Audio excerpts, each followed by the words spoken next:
તો પાટણ જિલ્લા સહિત શહેરમાં ભારે વરસાદથી રોડ રસ્તાની હાલત કફોડી બની છે। 2 ઇંચ વરસાદ પડવાની સાથે શહેરમાં ઠેર ઠેર પાણી ભરાતા રોડ તૂટવાનો સિલસિલો યથાવત જોવા મળી રહ્યો છે।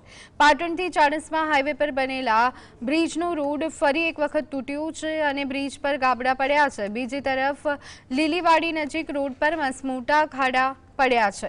લીલીવાડી પાસે મુસાફરો માટે બનાવેલા બસ સ્ટેન્ડ નજીક ખાડા પડવાથી વાહન ચાલકો અને રાહદારીઓ હાલાકી વેઠી રહ્યા છે।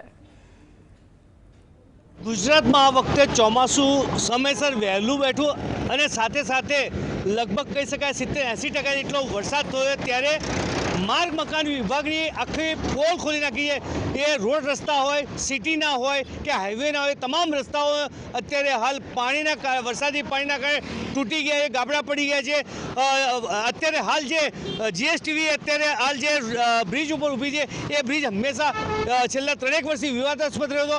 આ બ્રિજ એક બાજુનો બંધ કરવામાં આવ્યો હતો અને એ વખતે પણ ક્યાંક ને ક્યાંક બ્રિજની મરામત માગી હતી। ફરીથી જ્યારે હવે શરૂઆત થઈ ત્યારે અહીંયા મોટા મોટા ખાડા પડ્યા છે, એને લઈને વાહન ચાલકોને સંભાળીને વાહન હાંકવી પડે છે અને વારંવાર આ બાબતે ખાડા પડે છે અને જે સમસ્યા છે એ સમસ્યાનો ઉકેલ નથી આવતો।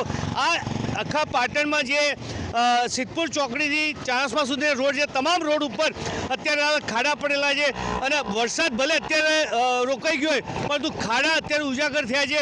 વાહન ચાલકોને ખૂબ જ મોટા પ્રમાણમાં મુશ્કેલ પડે। ખાડા પણ એટલા છે કે આ જો સરકાર એને પૂરવામાં નહીં આવે તો ક્યાંક ને ક્યાંક આ ખાડા વધી જશે અને બ્રિજને વધુ નુકસાન કરી શકે એવું છે। ત્યારે આરએનબી વિભાગ દ્વારા આ અત્યારે હાલ જે પુલ છે વાઇબ્રેટ મારી રહ્યો હોય છે આટલી જગ્યા ઉપર, ત્યારે એની યોગ્ય મરામત કરવી ફરીથી એક વાર જરૂરિયાત ઊભી થઈ છે। અલ્કેશ પંડ્યા, જીએસટીવી, પાટણ।